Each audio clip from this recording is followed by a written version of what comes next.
Recently open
చారి గారు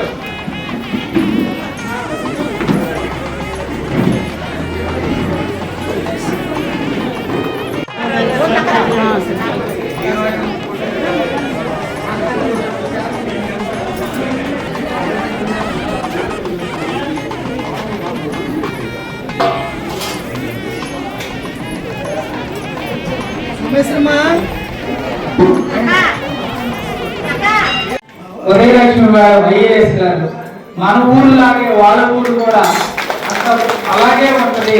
మీ ఊరు నేను చూడాలి, మేము కూడా కృష్ణ మందిర్ కట్టాము, అలాగే సాయి మందిర్ కట్టాము, ఎన్నో సేవలు చేస్తూ వాళ్ళ మన మధ్యకి వాళ్ళు రావడం మన ఊరు చూసి ఇప్పుడే నాట అంటున్నారు. అద్భుతంగా మీ ఊరు యొక్క కలయిక, మీ వాతావరణం, మీ టెంపుల్ ఎంతో బాగుంది. నేను తప్పకుండా అటెండ్ చేయాలి. ఆ మీటింగ్స్ అన్ని క్యాన్సిల్ చేసుకున్నాను, ఇప్పుడే మీకోసం ఉంటానని ఇంత సింపుల్ గా మనతో ఉండటం అనేది ఆ దేవుడు అనుగ్రహంగా భావిస్తున్నాం. అలాగే సతీష్ దగ్గర ప్రజలకే మనం శివపార్వతులుగా చెప్పుకుంటాం. అలాంటి వ్యక్తులు మా రమణ కుమార్ గారు, ఆయన కూడా ఎంతో సౌమ్యులు ఐపీఎస్ చేసి మనకు కూడా ఎన్నో సేవా ధర్మాలు చేస్తున్నారు. వారు కూడా వారు మనకు రావడం చాలా గర్వకారణం పుడుతున్నాం. అలాగే మంజులాదేవి మన టెక్నికల్ ప్రాబ్లం యూఎస్ఏలో వచ్చి మనకి రాలేక మనకి ఈ ప్రోగ్రామ్ ద్వారా జూమ్ మీటింగ్ ఇద్దాం అనుకున్నారు.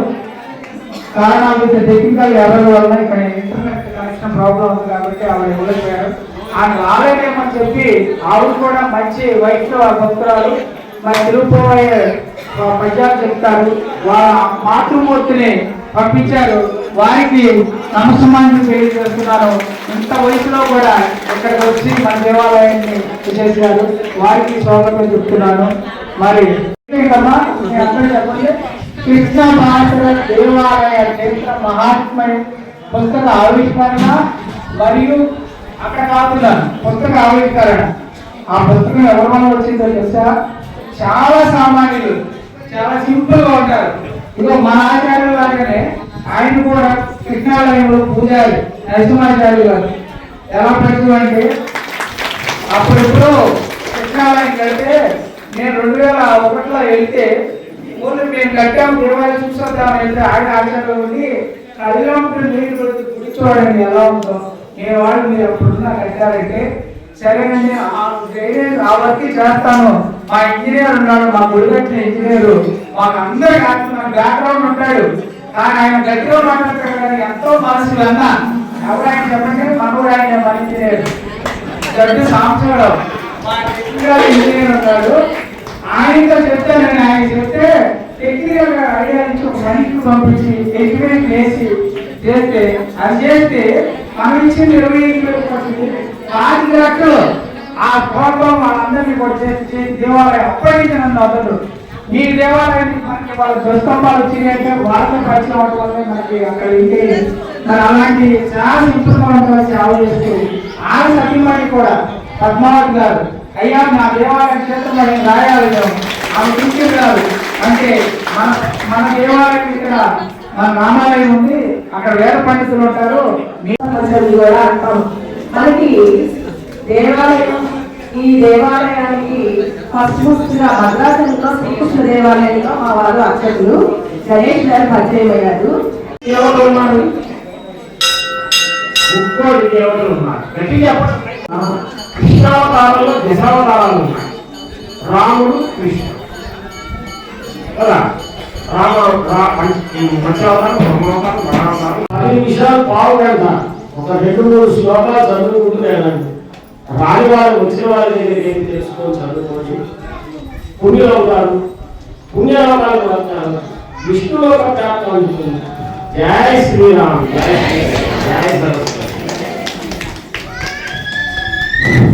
చాలా థ్యాంక్స్, ధన్యవాదాలండి. ఇప్పుడు పాట ఏంటి? మన బుక్ అయిపోయింది. రెండో పాట అక్కడ ఏమో భగవద్గీత. భగవద్గీత అంటే మీ అందరికీ మనం దగ్గర స్వాధ్యాయం అని వింటూ ఉండాలి. నమః అని పెట్టాం. అయితే ఆమె చదివింది ఏంటంటే నమో నమః రెండు కూడా ఒకదానికి రావు. మీరు ఓం శ్రీ విఘ్నభాస్కరాయ నమః అని పెట్టుకోండి అని చెప్పి సరిదిద్ది మన భగవద్గీతలో ఎలా చెప్పాలని ప్రయత్నించి ఈ రోజు మిడ్ నైట్ పడుకోలే ఈ నైట్ ఆవిడ అక్కడ నైట్ వేసుకుని కూడా నేను మాట్లాడి ఉంటాను. ఆ ఊరిలో వచ్చి మరి ఆ అమ్మాయి తరఫున మాతృమూర్తిగా ఆవిడ కూడా 2 మాటలు మాట్లాడి వాళ్ళ అమ్మాయిని ఎందుకు భగవద్గీత తీసుకెళ్ళి భగవద్గీత ఇంపార్టెంట్ ఏంటి ఇది ఎందుకు అనేది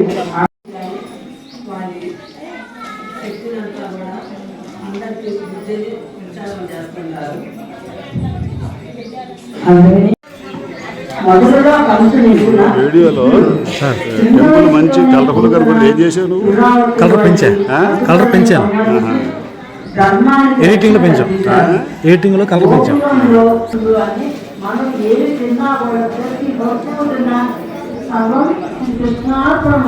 ఎవరికైనా సరే భార్య భర్తలు ఇద్దరు కలిసి చేయాలంటే అవుతుంది. మరి నాకు ఈ కార్యక్రమం చేయాలంటే నా భార్య ఎంత సపోర్ట్ చేస్తుందో ఒక మాట మా భార్యని కూడా మాట్లాడమని చెప్తున్నాను.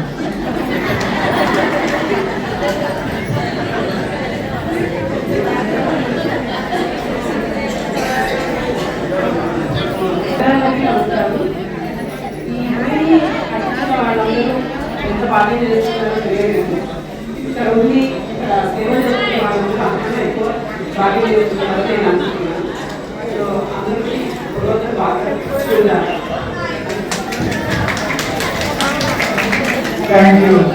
సో భగవానుడే మా ఇద్దరిని చూడాలని మనందరినీ చూడాలని చెప్తుండ్రు మా మిస్సెస్. అదే అనమాట. ఓకే, ఇప్పుడు భగవద్గీత అయిపోయింది కదా, చాలా మంది నన్ను చాలా ప్రశ్నలు వేశారు.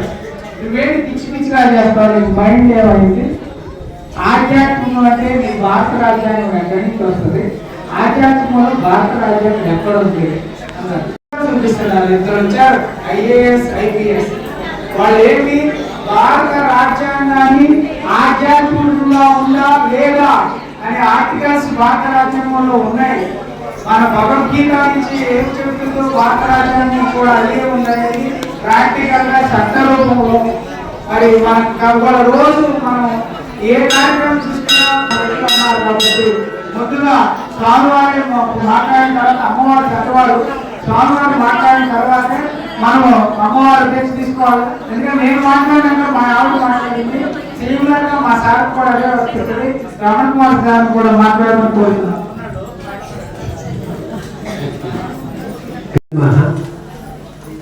ఈరోజు శ్రీకృష్ణ భాషల దేవాలయంలో ఇక్కడ ఈ గొల్లపాలెంలో ముఖ్యమైనటువంటి ధర్మకర్తల్లో ముఖ్యమైనటువంటి గణేష్ గారికి, తర్వాత ఉమాదేవి గారికి, నరసింహాచార్య గారు, పద్మావతి గారు, తర్వాత రాజకుమారి గారు, ఈ గ్రామ సర్పంచ్ ప్రసిద్ధ్ గారికి, గ్రామ పెద్దలకి,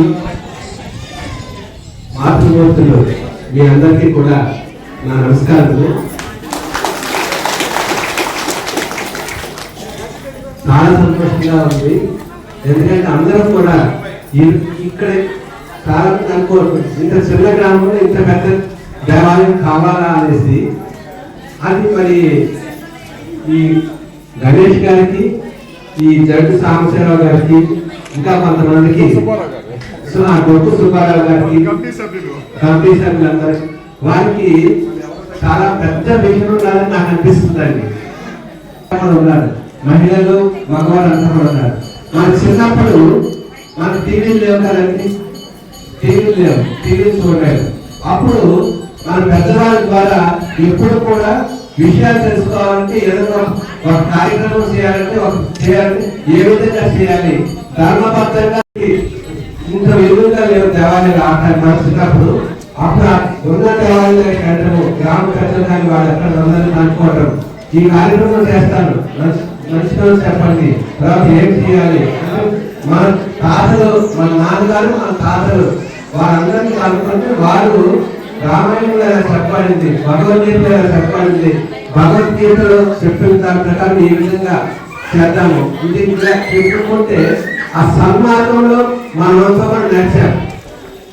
అయితే ఇప్పుడు పరిస్థితి ఏమంటే ఇన్ఫర్మేషన్ టెక్నాలజీ వచ్చేసింది, సెల్ ఫోన్లు వచ్చేసినాయి, టీవీలు వచ్చేసినాయి, అన్నీ వచ్చేసిన తర్వాత నెమ్మదిగా మన పిల్లలు యువత అంతా కూడా కొంచెం పెద్దవాళ్ళకి ఏం తెలుసులే అనేసి మనల్ని మనంతా కూడా చాలా కష్టపడ్డాం. ఉదాహరణకి నేను గణేష్ కానీ లేకపోతే ఉమాదేవి అంటే మన గ్రామంలో ఒకే ఒక చిన్న అమ్మాయి అని అనుకున్నారు మీరంతా. ఒక పెద్ద ఆఫీస్ రావడం గ్రేట్ కాదండి. ఉమాదేవి ఈమె ఒక పెద్ద ఆఫీసర్. ఆమె ముంబైలో ఒక పెద్ద ఆఫీసర్గా చేస్తూ ఇప్పుడు మళ్ళీ ఒక పెద్ద కంపెనీకి అసిస్టెంట్ సీనియర్ వైస్ ప్రెసిడెంట్ గా చేస్తుంది అనమాట. సీనియర్ వైస్ ప్రెసిడెంట్ స్థాయి కావాలంటే ఆ వయసు చాలా చిన్నది. సీనియర్ వైస్ ప్రెసిడెంట్ మా వయసుకు వచ్చినప్పుడు వస్తారనమాట. అటువంటి వారు కూడా ఉండాలి. సో అందువలన మనం ఇప్పుడు మా కృష్ణుడి దేవాలయం మాకు కూడా ఉన్నది. భగవంతుడి సంకల్పంతో మేము కూడా కృష్ణుడి దేవాలయం కట్టాము. అక్కడ కూడా మేము ఏం చేస్తామంటే పిల్లలు కేవలం పెద్ద వచ్చేసి దేవుడికి కృష్ణుడిని పూజ చేయడం, కొబ్బరికాయ కొట్టడం కాకుండా మేమేం చేస్తున్నామంటే పిల్లలకు అంతా కూడా కంప్యూటర్ నేర్పిస్తున్నాము, వారికి డాన్స్ నేర్పిస్తున్నాము, తర్వాత మ్యూజిక్ నేర్పిస్తున్నాము, యోగా నేర్పిస్తున్నాము. అంతేకాకుండా మా అన్నయ్య గారు ఉన్నారు, ఆయన పేరు శ్రీకృష్ణ, ఆయన భగవద్గీత బోధిస్తుంటారు అన్నమాట పిల్లలకి. సో ఆ విధంగా చేస్తున్నాం కాబట్టి ఇక్కడ కూడా ఒక మంచి ఇంత పెద్ద దేవాలయాన్ని మన భావితరాలంతా కూడా చాలా మంచి మార్గంగా నడవాలంటే ఇక్కడ కూడా మీరంతా కూడా మన పిల్లలంతా కూడా ఇక్కడ తీసుకొచ్చి ఎంత మంచి వాతావరణం ఇక్కడ అంతా కూడా పచ్చని వాతావరణం ఉన్నారు. వారి కటాక్షాలు మనకి ఎప్పుడు కూడా ఉంటాయి కాబట్టి మీరంతా కూడా అయితే ఇందాక చెప్పినట్టు ఆ గడ్డు సాంబశివరావు గారు కానీ లేకపోతే గణేష్ గారు కానీ మీరంతా కూడా దేవాలయం కట్టారు. కట్టిన తర్వాత వాళ్ళు ఉద్యోగం చేస్తున్నారు, హైదరాబాద్ వెళ్ళాలి. ఉమాదేవి గారు కూడా హైదరాబాద్ వెళ్ళాలి. సాంబశివరావు గారు కూడా రిలయన్స్ లో పెద్ద ఉద్యోగం చేశారు. అయితే గ్రామస్తులు మీరంతా కూడా ఉదయం లేచిన తర్వాత అరుగుల మీద కూర్చుని, అంటే మిమ్మల్ని తప్పు కావట్లేదండి, గణేష్ గారు ఉమాదేవి గారంతా కూడా ఉన్నారు. సో అయ్యారు కాబట్టి వారికి కూడా మీరు సలహా తీసుకుని వారు ఎప్పుడు కూడా హైదరాబాద్కి ఇక్కడ ముంబైలో అక్కడ ఉద్యోగాలు చేస్తుంటారు.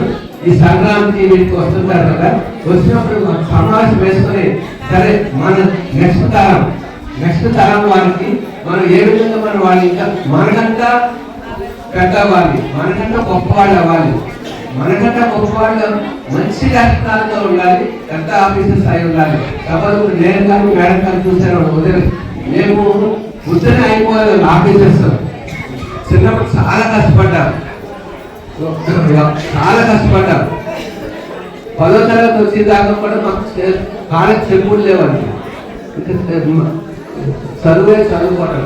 చదువుకోవడమే మంచి బాగా చదువుకోవాలని నా పట్టుదలతో మనం ఈ రోజు మేము ఇంత స్థాయికి వచ్చామాట. సో అలాగే మన పిల్లలను కూడా మనం చాలా పైకి తీసుకురావాలనేసి ఈ దేవాలయం కట్టిన తర్వాత సరస్వతి మాత ఆశీస్సులతో, శ్రీకృష్ణ భగవాన్ ఆశీస్సులతో, అయితే మనమంతా కూడా భక్తి మార్గం ఫాలో అవుతాం. ఈ దేవాలయం ఉపయోగపడుతుంది. భక్తి మార్గం ఫాలో అవుతూ ఆ భక్తితో సనాతన ధర్మాన్ని మనం కాపాడుకుంటూ మన చిన్నపిల్లలు, మన యువతరాన్ని అంతా కూడా ముందుకు తీసుకురావాలి. దానికి మేము అక్కడ చేసినట్టుగా మీరు కూడా పిల్లలందరికీ కూడా స్కూల్కి వెళ్తారండి. స్కూల్కి వచ్చిన తర్వాత అందరినీ ఇక్కడ కూర్చోబెట్టి చక్కగా ఒక ట్యూషన్ టీచర్ పెట్టుకుని, లేకపోతే మనలో ఒకరు ట్యూషన్ టీచర్స్ ఉన్నారు, లేకపోతే పెద్దవాళ్ళు మీరు ఉన్నారు, వాళ్ళ పిల్లలకి ఇవాళ స్కూల్లో ఏమైంది అనేసి వాళ్ళు కూడా చదువు చెప్పించినట్లయితే వాళ్ళకి బాగుంటుంది. అదేవిధంగా మ్యూజిక్, డాన్స్ ఇవన్నీ కూడా నేర్పిస్తే, కంప్యూటర్, యోగా, తర్వాత భగవద్గీత శ్లోకాలు నేర్పిస్తే చాలా బాగుంటుంది. ఇదంతా సద్వినియోగం జరగాలనేసి శ్రీకృష్ణ పరమాత్మ యొక్క ఆశీస్సులు మీ అందరికీ కూడా ఉండాలి. తల్లి సరస్వతి మాత యొక్క ఆశీస్సులు మీ అందరికీ కూడా కలగాలని నేను కోరుకుంటూ మీ దగ్గర నుండి నేను సెలవు తీసుకుంటాను. ధన్యవాదాలు.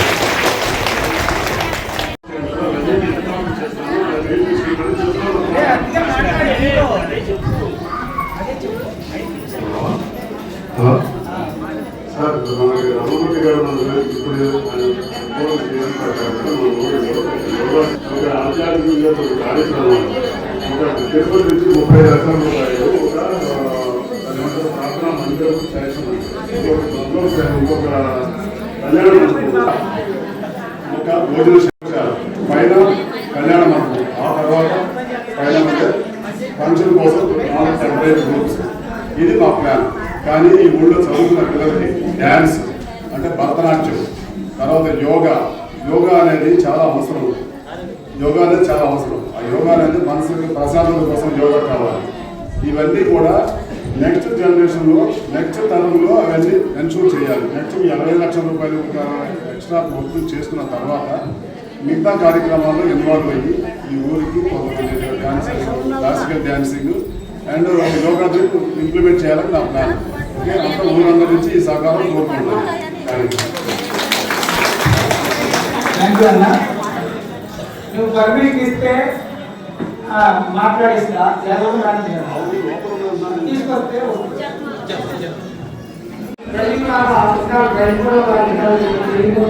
మేడం గారు ఇప్పుడు చిన్న సన్మానం.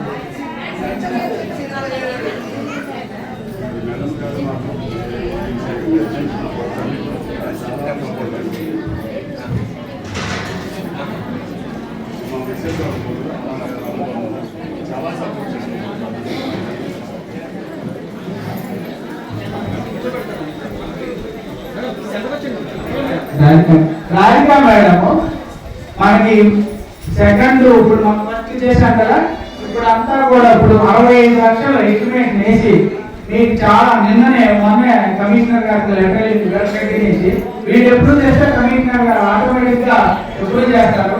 ఇప్పుడు మన ఈ రోడ్లు కానీ బ్యాలెన్స్ వర్క్స్ కంప్లీట్ చేసుకోవడానికి ఎంతో సహకరించి మన అతను సమీక్ష గారి నుంచి కాలు వస్తున్నప్పుడు మన 3 days క్రితం మీ చూస్తుంటే చాలా అద్భుతంగా ఉందండి. ఏగా రాలేదమ్మా మా ఫంక్షన్ అంటే నేను వస్తాను సార్ మన ఒప్పించి ఆఫీస్ విజయవాడ కూడా వచ్చి మళ్ళీ ఆఫీస్ ఎవరు తీసుకున్నా కూడా మన దగ్గరకు వచ్చినందుకు మనకి ధన్యవాదాలు చేస్తూ మేడం గారు ప్రిన్సిపల్ సెక్రటరీగా మెంబర్గా ఉన్నారు. అలాంటి మేడం గారు అద్భుతంగా ఆమె చేత చేయించుకోవడం సన్మానం చేయించుకోవడం చాలా ఆనందంగా ఉంటూ మేడం గారు సార్ని రమణ కుమార్ సార్ ఇద్దరిని కూడా కలిసి సన్మానం చేయవలసిందిగా కోరుతున్నాను.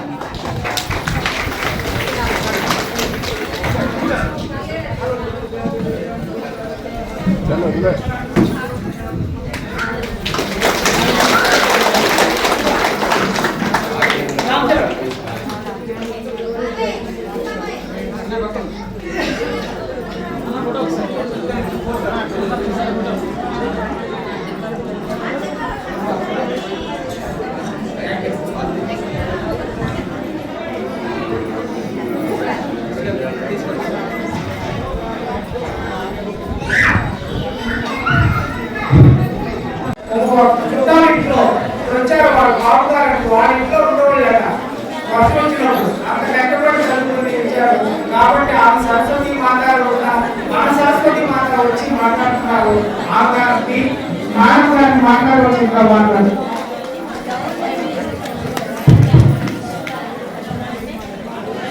ఈనాటి వసంత పంచమి కార్యక్రమాన్ని ఎంతో ఘనంగా జరుపుకుంటున్నటువంటి ముందుగా గ్రామస్తులందరికీ నేను నమస్కారం తెలియజేస్తున్నాను. ఈ కార్యక్రమాన్ని ఇంత చక్కగా అటెండ్ చేసి మమ్మల్ని ఇక్కడ దాకా రప్పించినటువంటి శ్రీ గణేష్ గారికి, వారి సత్యమణి శ్రీమతి ఉమాదేవి గారికి, సంవత్సరాలంటే గడ్డు సంవత్సరాలు మీ ఊరు వాళ్ళే వారు ముగ్గురు కలిసి హైదరాబాద్ లో మేము ఉన్నప్పుడు మా దగ్గరకు వచ్చి మీరు ఎలాగైనా మా గ్రామం రావాలి, మేము మా ఊళ్ళో కృష్ణ దేవాలయము సరస్వతి దేవాలయము రెండు కూడా నిర్మించుకున్నాము అని మాకు చెప్పినప్పుడు నాకు చాలా అనిపించింది. మీ ఊరు జనాభా ఎక్కడుంటుందండి, ఏ ఊరండి మీది, ఎక్కడండి అంటే ఎంత ఉంటుంది, 1500 జనాభా ఉంటారు చిన్న చెప్తే నాకు చాలా ఆసక్తి కలిగింది అనమాట. వెళ్ళాలి ఆ గ్రామం చూడాలి. అంత చిన్న గ్రామంలో పుట్టి తను చదువుకొని పైకొచ్చి వేసుకుంటున్నారు అనమాట. అది ఎందుకు జరిగినారంటే నేను కూడా మాది కూడా ఒక పల్లెటూరు, ఈ ఊరిలోనే పల్లెటూరు అని చెప్పొచ్చు. మా ఊరు కృష్ణా జిల్లాలో ఆ గ్రామంలో పుట్టాను. ఆ గ్రామం ఆడవచ్చు అక్కడ పుట్టి ఆ రోజుల్లో ఇప్పుడు కాదండి, ఇప్పుడు ఊరు చాలా బాగా కనపడుతుంది మీకు. ఇప్పుడు అన్ని సిమెంట్ రోడ్లు, తార్ రోడ్లు అన్ని బాగా కనిపిస్తాయి. ఇది ఎందుకు ఒక విషయంలో చెప్పారు అంటే మీరు కూడా స్ఫూర్తి పొందాలి. చాలా మంది పల్లెటూళ్ళ అనుకుంటారు కలెక్టర్ అవ్వాలంటే ఎక్కడో పుట్టి ఎక్కడో చదువుకొని పెద్ద కార్యంలో ఏదో వచ్చి ఏదో చేస్తే అయ్యారు కలెక్టర్లో అనుకుంటారు. కానీ మనకి స్ఫూర్తి ఉంది, మన కష్టపడే తత్వం ఉంది. మనం చెయ్యాలి అనుకుంటే మట్టిలో మాణిక్యాలు ఎంతో మంది ఉన్నారు. మట్టిలో మాణిక్యాలని స్థానబట్టి బయటికి లాగాలి. మనం ధైర్యం నుంచి స్థానబట్టినే వెళ్ళొచ్చింది. అక్కడ కనిపించిన వాళ్ళు ఎంతో మంది ఉంటారు. నేను మా ఊళ్ళో అందరికీ ఇవే చెప్తారు. ఎప్పుడు మీటింగ్లు పెట్టినా ఏ పాస్ కాడినా నా వరకు నేను చెప్పాలి అంటే ఒక విషయం. నా చిన్నప్పుడు ఎవరైనా వయసులోనే మా తల్లిగారు చనిపోయారు. మేము 5 పిల్లలు, నేను 2వ అమ్మాయి. పల్లెటూరులో మీకు తెలుసు కదా, తల్లి చనిపోయింది, బాగా పొలాలు ఉన్నాయి, ఆస్తులు కుటుంబంలోనే పుట్టారు. అది మాత్రం భగవంతుడి వల్ల బాగా పొలాలు ఆస్తులు ఉన్నాయి. మా నాన్నగారు ఆ రోజుల్లోని BA ఇంగ్లీష్ లిటరేచర్ చదువుతున్నారు. ఆయన చదువుకోవడం ఆయన వచ్చి కమ్యూనిస్ట్ భాగాలు ఉండి ఆడపిల్లలైనా మగపిల్లలైనా చదివించాలి అనేటువంటి మనస్తత్వమైనటువంటి వ్యక్తులు అన్నమాట మా నాన్నగారు. ఆ రోజుల్లో ఆడపిల్లలు ఊరు దాటి బయటకు వెళ్తే చాలా తప్పుగా భావించేవాళ్ళు. ఎందుకు అమ్మాయి చదివిస్తున్నారు, ఎందుకు తర్వాత 4 ఎకరాలతో పెళ్లి చేస్తే సరిపోతుంది, ఎందుకు పంపిస్తారు, ఎందుకు చదువు పంపిస్తారు అమ్మాయితో. వీళ్ళు పెద్ద చెరువులు ఎందుకు జరుగుతున్నారు, ఎందుకు వెళ్తున్నారు, ఏమంత చదవాల్సిన అవసరం ఉందా అని చెప్పేసారు. తల్లి లేకపోతే సంరక్షణ బాధ్యత అమ్మమ్మ మీద, నాన్నమ్మ మీద, తల్లి మీద లేదు. మా నాన్నగారు అప్పుడు జోకించుకుంటూ ఉండేవారు విజయవాడ. ఆయన పొద్దుపడి సాయంత్రం వస్తే మా అమ్మగారు మమ్మల్ని ఎంతో కష్టపడి మా బాబులు అన్ని చూస్తారు. మా నాన్నగారి మాత్రం చదువు చేసుకుంటేది కాదు. ఎప్పుడు ఆవిడ మా నాన్నగారిని సహాయించి ఇవి ఆ అమ్మాయికి అందరూ చెప్పే వాళ్ళకి ఎందుకు చదివించడం, నేను మా అక్క ఇద్దరు వెళ్ళేవాడు. ఏం చదివి వీళ్ళు చేయాలా, ఊళ్ళేలా ఏం చేస్తారు వీళ్ళు, ఎందుకు రాయలు చదివించిన ఎందుకు. మా నాన్నగారి పేరు గోపాలకృష్ణమూర్తి. కృష్ణ ఎక్కువగా చదివించడం మార్పించేలా రోజు మా నాన్నని సహాయిస్తూ ఉండేవాడు. మా నాన్నగారు అనేవాళ్ళు ఆడపిల్లైనా మగపిల్లైనా నేను చదివిస్తే కాదు, వాళ్ళలో ఉన్నటువంటి శక్తిని టాలెంట్ని బయట తీసుకొస్తాను ఆయన అనేవాడు. ఒక రోజు మా నాన్నకి నాకు గొడవ అయిపోయింది. ఆ గొడవలో ఆవిడ చదువు మానేమంటది, మా నాన్నగారు చదివిస్తానంటది, నేను చదువుకుంటాను. నేనన్నా ఉద్యోగం చేస్తావా, ఊళ్ళో వెళ్తావా? నేను ఉద్యోగం చేస్తాను, ఊళ్ళో నీకు చూపిస్తాను అని సవాల్ చేశాను. ఉద్యోగం చేస్తాను, ఊళ్ళో చూపిస్తాను అని సవాల్ చేసి మా నాన్నగారి సపోర్ట్ తీసుకొని మేము కష్టపడి నడుచుకుంటూ వెళ్ళి చదువుకొని మంచి దృష్టి చదువు మీద పెట్టి ఈ స్థాయికి వచ్చాం. నేను కలెక్టర్ అయినప్పుడు మా నాన్నమ్మ దురదృష్టవశాత్తు కాలేజ్ దాని బాత్రూంలో పడిపోతే చెయ్యిపోయింది, కాలు ఇరిగిపోయింది. చెయ్యి కాలు ఇరిగినప్పుడు ఊళ్ళో డాక్టర్ లేరు, పక్కన చూసేవాళ్ళు లేరు. అప్పుడు మా నాన్నగారితో చెప్పి నాన్నమ్మని నా దగ్గర తీసుకురామని, నేను కలెక్టర్ కదా తీస్తే 10 మంది డాక్టర్లు వస్తారు, ఆయన చూస్తారు, నాకు చెయ్యి కాలు అన్ని బాగు చేసినప్పుడు మా నాన్నమ్మ చెప్పాను. నేను చిన్నప్పుడు చదువుకుంటే మనం చదువుకోలేదు, ఉద్యోగం చేస్తావా, ఊళ్ళో వెళ్తావా అన్నావు. నేను ఉద్యోగం చేసి ఊళ్ళో వెళ్ళబట్టే నీ చెయ్యి బాగైంది, నీ కాలు బాగైంది, నువ్వు నడుచుకుంటున్నాను, ఎందుకంటే వాళ్ళు సహాయించావు అని చెప్పేసి మా నాన్న అంటే ఏమో తెలిసి తెలియక ఆ రోజుల్లో ఆడపిల్లలు బయటకు వెళ్తే ఏమైపోతారో, ఏమో సంరక్షణ ఉంటుందో రక్షణ ఉంటుందో లేదో అనే భయంతో అన్నాను. కానీ నేను మరో ఉద్దేశంతో లేదు, నువ్వు చదువుకున్నావు, మా పేరు నిలబెట్టావు, మా పరువు నిలబెట్టావు, మా ఇంటి పేరు ప్రశ్నలు నిలబెట్టావు అని చెప్పేసి ఆ రోజు మాట్లాడుతున్నాను. నేను అప్పుడు చెప్పాను, ఊళ్ళకుంటే ఏంటి, కలెక్టర్ వాళ్ళు ఈ జిల్లా కలెక్టర్ ఉంటారు, ఇంకో జిల్లా కలెక్టర్ ఉంటారు, ఇంకో జిల్లా కలెక్టర్ అయితే ఊళ్ళు మారడమే కదా. ట్రాన్స్ఫర్ మీద ఎన్నో జిల్లాలు తిరిగాం, ఎన్నో హైదరాబాద్ లో చేస్తాం. గురించి పక్కన పెట్టాలని ఉదాహరణిస్తున్నాను. అది పక్కన పెట్టి పిల్లల్ని చదివించండి, వాళ్ళలో విద్య ఎంతో ఉంటుంది, చదువు ఎంతో ఉంటుంది, వాళ్ళు మంచి వాళ్ళని తెలుసు. అయితే ఇవాళ వసంత పంచమి రోజున సరస్వతి మాత గురించి ముందు నేను చెప్తాను. ఇప్పుడు మా నాన్న ఒట్టు ఒట్టు ఒట్టు అంటుంటే ఇప్పుడు ఆ రోజుల్లో పుస్తకంలో సరస్వతి దేవి ప్రే చేసుకుంటే చదువు బాగుంటుందంట. కనీసం మా నాన్నకి ఎక్కడన్నా మానేస్తేమో చదువు మానేమో అక్కడన్నా మానేస్తేమోని ఎప్పుడు కూడా సరస్వతి నమస్తుభ్యం వరదే కమరూపి విద్యారకం కలిసి సిద్ధి భవన్వే సదా అని చెప్పేసి అంటాం. అంటే అమ్మా తల్లి సరస్వతీ దేవి, నువ్వు బహురూపాల్లో కనిపిస్తావు, నువ్వు ఏ రూపంలో వచ్చినా కూడా నా చదువుని బ్రేక్ చేయకుండా నన్ను చదివించిన ముందు పోయి తల్లి అనుభవించిన సరస్వతి దేవికి నేను దండబెట్టుకుండేదాన్ని. అట్లాగే నేను పెద్ద ఉద్యోగం వచ్చినాక వాసన వెళ్ళి వాసన సరస్వతి దేవికి ఎక్కువ దండం పెట్టుకునేదాన్ని. శరదిందు సమానాలే బ్రహ్మస్వరూపి వాసరాపీఠనయే దేవి సరస్వతి నమోస్తుతే నమోస్తుతే అని సరస్వతి దేవిని అక్కడ ప్రే చేస్తాను. ఆమె మూలమంత్రం అది అన్నమాట. వాసన వెళ్ళి వాసన దేవిని నమస్కరించుకొని మాకు మంచి విజ్ఞతనివ్వండి, ఈ ఉద్యోగ ధర్మాన్ని చక్కగా నిర్వహించి 10 మందికి సహాయం చేసే వ్యక్తులుగా మమ్మల్ని చెయ్యండి తల్లి అని చెప్పేసి వాసన సరస్వతి దేవిని కూడా ఎక్కువ వెళుతూ ఉండేదాన్ని. హైదరాబాద్ లో కంబైన్ స్కూల్ ఉన్నప్పుడు 4 గంటలతో ఎప్పుడూ వాసన వెళ్ళిపోయి సరస్వతి దేవికి ప్రే చేసుకొని రావడం అట్లా చేస్తున్నారు. అంటే నాకు చాలా ఇష్టం. ఇక్కడ వాసన సరస్వతి దేవిని పెట్టాము అని ఆయన చెప్పగానే నేను వచ్చేస్తానండి, మీ ఊరు వచ్చేస్తాను, వాసన సరస్వతి దేవిని చూస్తాను, వస్తాను అని చెప్పేసి. మీరందరూ తెలుసుకోవాల్సింది ఏంటంటే నేను ఇప్పుడు వాసన వెళ్ళాక సరస్వతి దేవే మీ గురించున్నారు.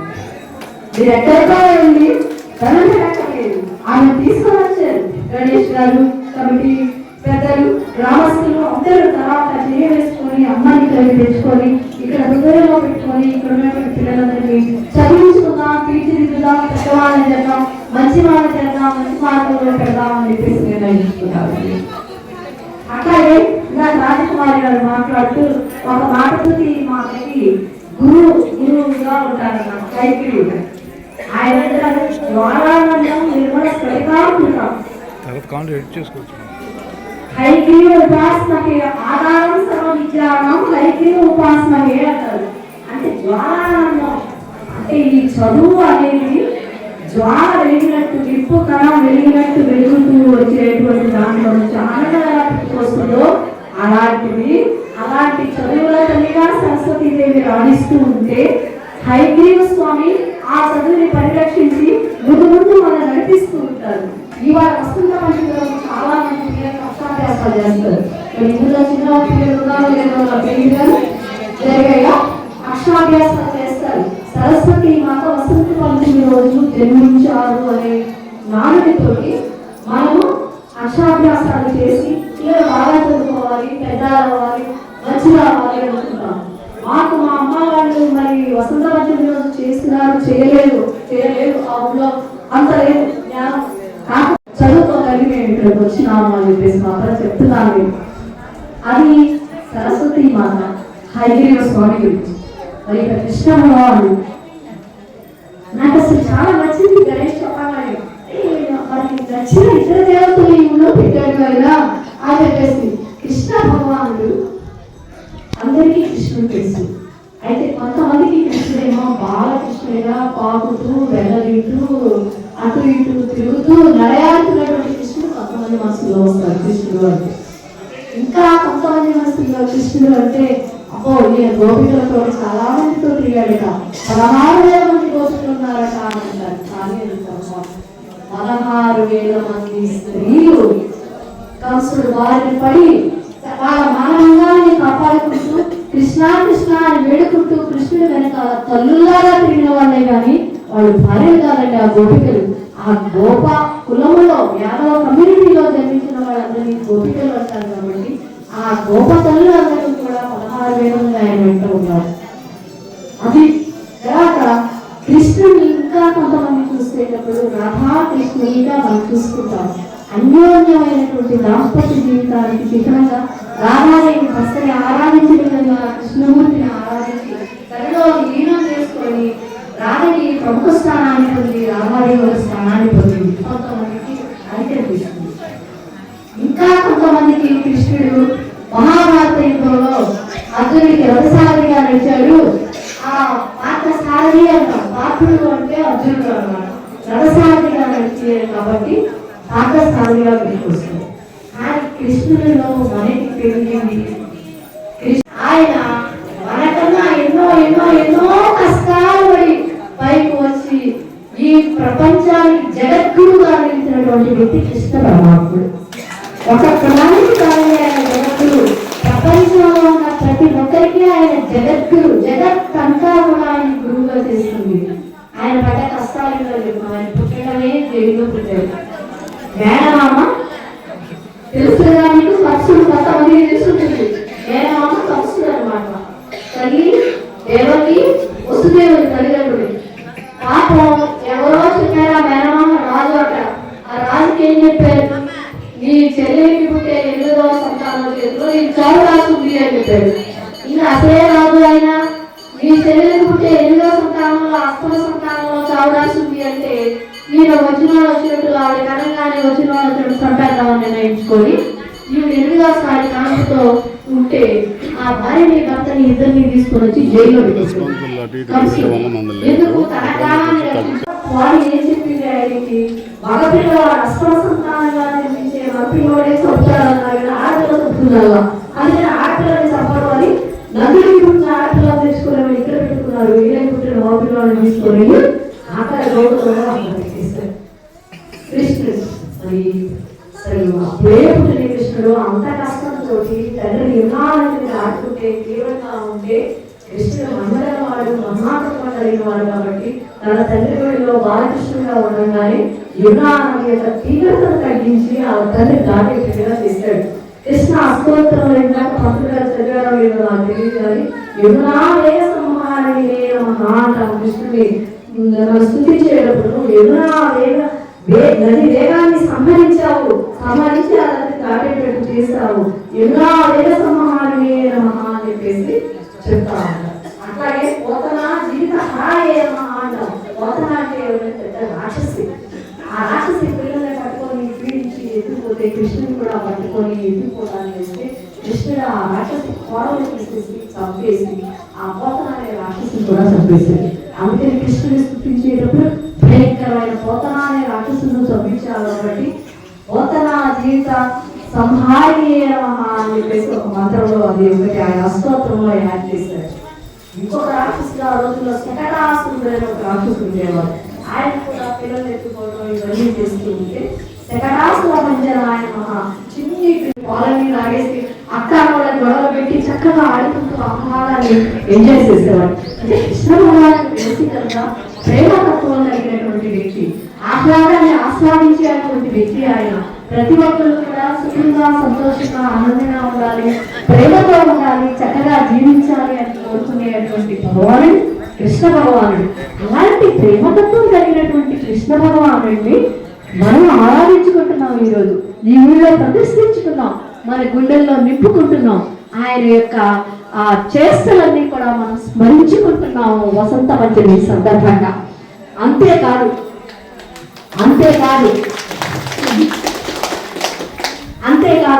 కృష్ణ పరమాత్ముడు లీలలు చెప్పాలి అంటే ఆయన చక్కగా ఫ్లూట్ వాయిస్తూ ఉంటాడు కదా. ఫ్లూట్ అంటే చేతుల్లో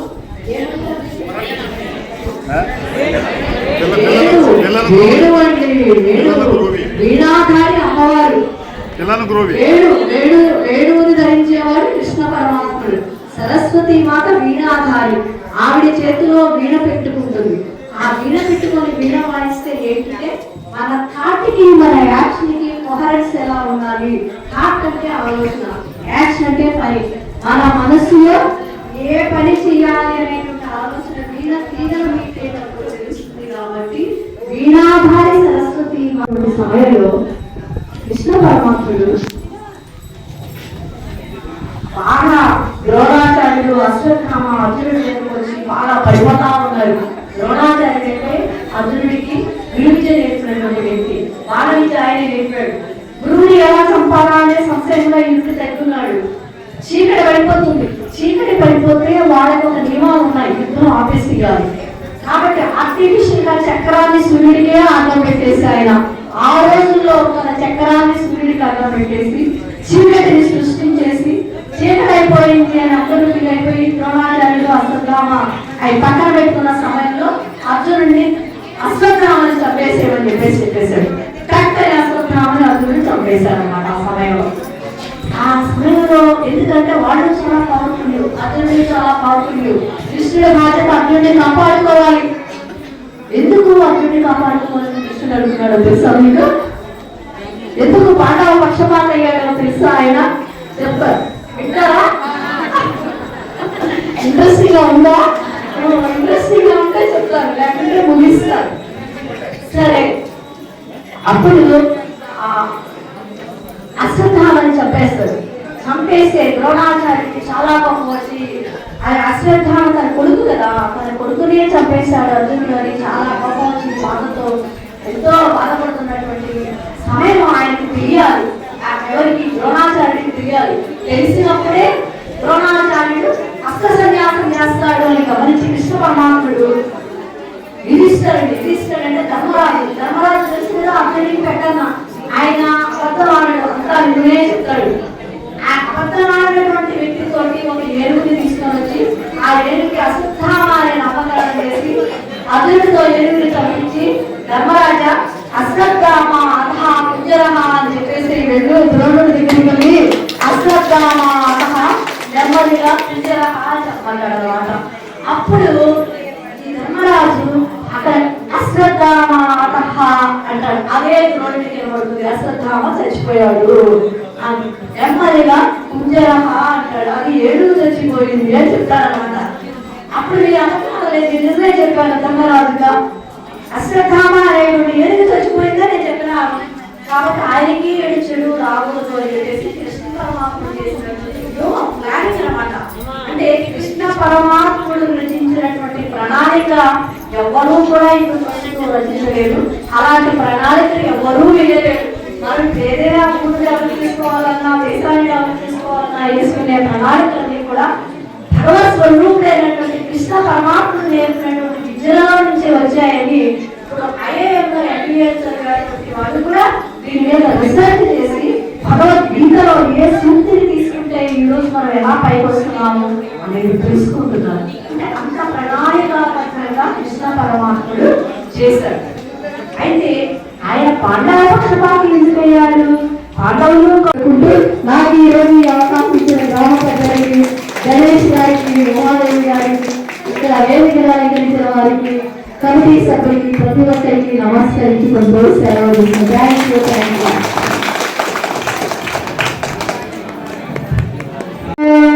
కృష్ణ భాషరాయ నమః.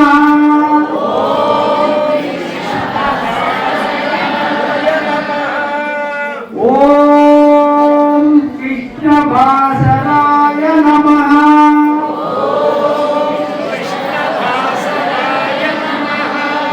ఈ గుడి విశిష్టతలో ఈ మంత్రం రాయడంలో ముందు మాకే పుట్టింది, కానీ దాన్ని ట్రై చేసిన ప్రోగ్రామ్ మేడం గారిని చాలా ధన్యవాదాలు తెలియజేసుకుంటున్నాను. ఆ రకంగా మనకి ఈ మంత్ర పుస్తకం కూడా అందించింది. ఈ గుడి ప్రత్యేకత రెండు రకాలుగా మనం చెప్పుకోవడానికి ఒక మంత్రం చేశాం మేడం. అది అందరూ కూడా మేడం గారు డిస్కషన్ చేసి వేద పండితుల ద్వారా కూడా డిస్కషన్ చేశారు. ఇది ఏంటంటే 11 రౌండ్లు గుడి చుట్టూ తిరిగి అమ్మవారికి నివేదన చేసి స్వామివారి దగ్గర మొక్కుకోవాలి. ఆ కార్డు ఉంటుంది, 11 రౌండ్లు ప్లస్ 108 కార్డు రౌండ్లు మొక్కుకొని వారి పేరు గోత్రనామం రాసుకుని వాళ్ళ దగ్గర పెట్టుకుంటారు. కార్డు ఇవ్వరు ఫస్ట్. ఆ కార్డు వాళ్ళు అయినాక మొక్కు తీర్చిన అయిపోయిన వాళ్ళ మొక్కు తీరింది అనుకున్నప్పుడు వాళ్ళు మొక్కు తీర్చుకోలేనప్పుడు 108 రౌండ్లు చేసి సేమ్ అమ్మవారికి అయ్యవారికి మొక్కుకొని అదే కార్డుని హుండీలో వేయడం. ఇదండి, ఇది ఈ కార్డు ఉచితంగా అందరికి ఇవ్వబడుతూ పూజారి గారు కూడా ఇస్తారు. అలా విశిష్టంగా ఈ యొక్క దేవాలయం చేయాలని చెప్పి వేద పండితులు నిర్మించారు. ఆ కార్డు కూడా మనం ఇనాగ్రేషన్ చేసుకోబోతున్నాము. ముందుగా కృష్ణ భాష మహత్వ బుక్కుని మా పండితులు అంటే ఉన్నారు, అందరూ పండితులే. ఎందుకంటే ఇప్పుడు మీరు విన్నారు, ఎవరు పండితులు కాదు చెప్పండి, ఇక్కడ కూర్చున్న వాళ్ళు అందరూ పండితుల ద్వారా మన బుక్కుని ఇనాగ్రేషన్ చేయించుకోవాలి. మనం ముఖ్యంగా కార్యకర్తలు మనకి అందరు ముందు ఉన్నారు కాబట్టి మా మేడం ఉదయలక్ష్మి గారిని, రమణ కుమార్ సార్ చేతులు గారి మీదుగా ఆ పుస్తకాన్ని ఆవిష్కరించాలని చెప్పి కోరుకుంటున్నాను.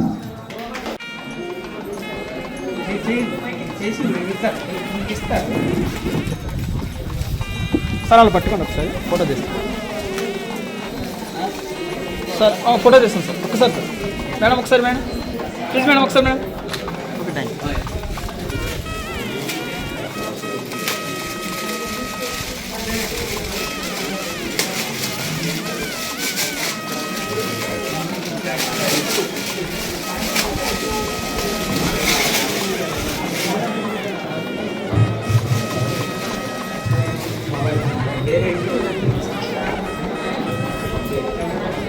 మేడం ఒక్కసారి ఫోటో, ఒక్కసారి ఫోటో మేడం ఒక్కసారి. ఉదయలక్ష్మి గారు వారు కృష్ణదాస దేవాలయ పుస్తకాన్ని ఆవిష్కరిస్తున్నారు.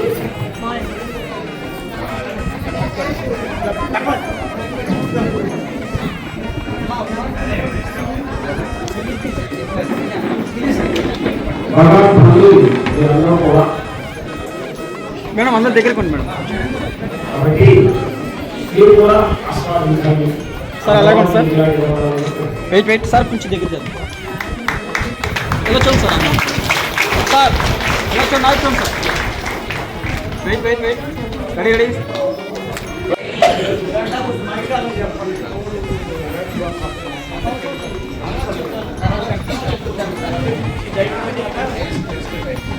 కృష్ణదాస స్వామినే నమః.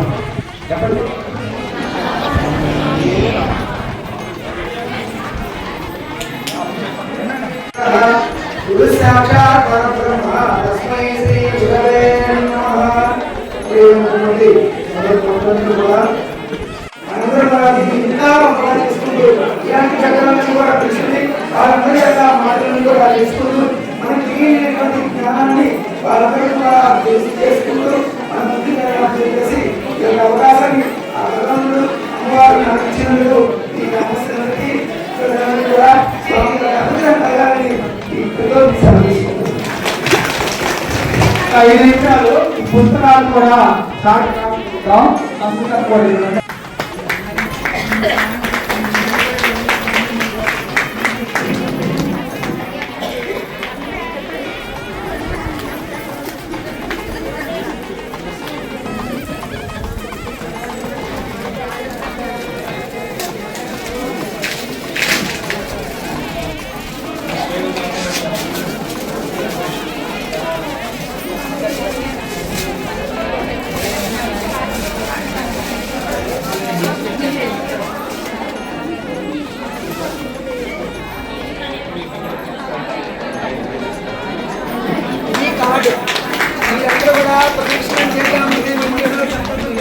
వాళ్ళందరూ కూడా స్వామి యొక్క అనుగ్రహం చేతనే మనకి కార్డు కూడా ఇస్తాను.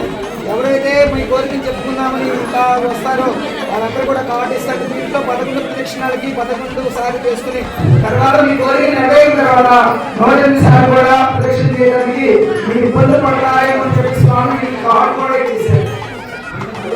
మీరందరూ కూడా సహకరించి భగవంతుడికి కార్డు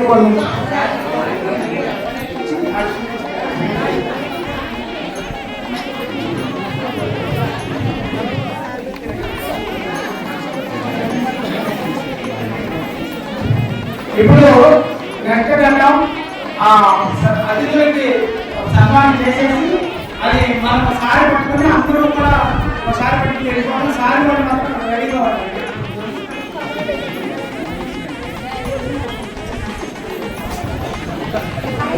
సార్ ఒకసారి అలా పట్టుకోండి సార్. ఒకసారి రండి. అలాగే సార్. సార్ కొంచెం దగ్గర రండి మేడం. మేడం కొంచెం దగ్గర అలాగే మేడం. ఇలా చూడండి మేడం ఒకసారి. మేడం కొంచెం దగ్గర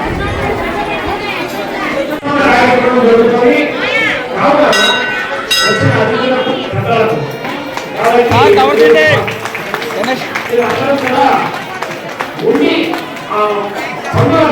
సార్ కవర్ చేయండి.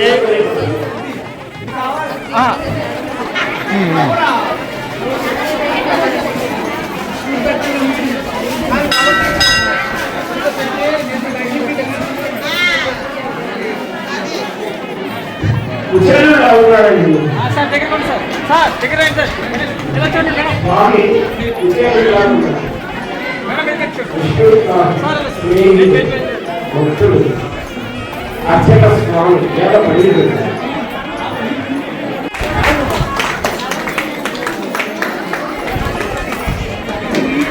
మేడం టోపీ సరిగ్గా పెట్టండి మేడం.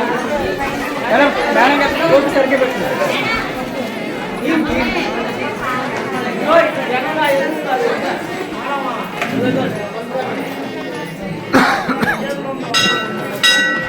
నాకు కరెక్ట్ జరగదు సార్. కొంచెం జరగదు దగ్గర సార్. సార్ మీరు కూడా దగ్గర మేడం వెళ్ళొచ్చు. Ready ready smile.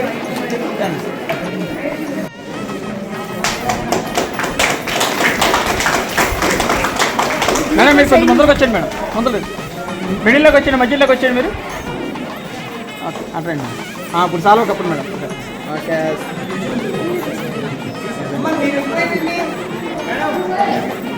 మేడం ఒకసారి సార్ దగ్గరికి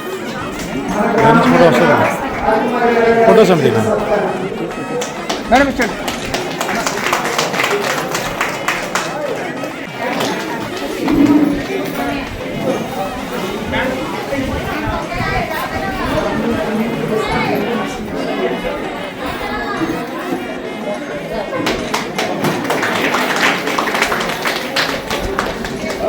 ఇటు వస్తే ఫోటో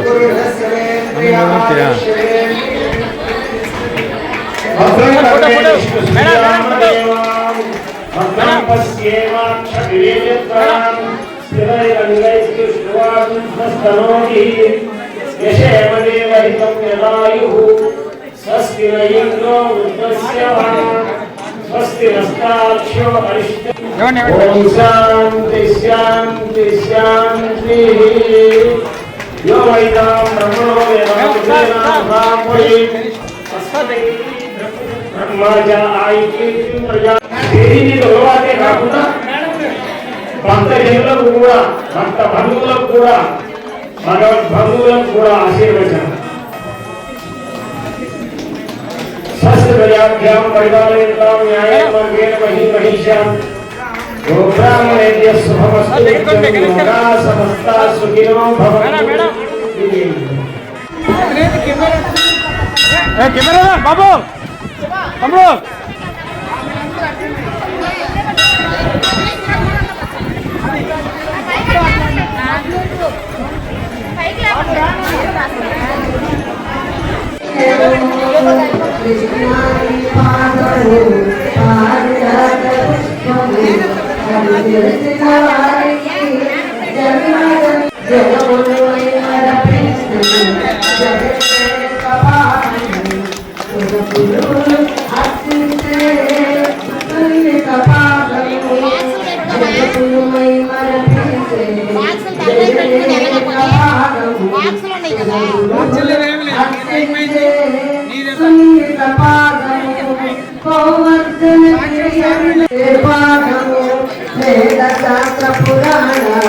వివరించే పాదము కృష్ణాలీలను పూజించే పాదము యోగీంద్రుల జప తపములతో ధ్యానించే పాదము భక్తజనుల అర్చనలతో శోభిల్లే మరుగరాదు మరగరాదు కలిగి అవకాశం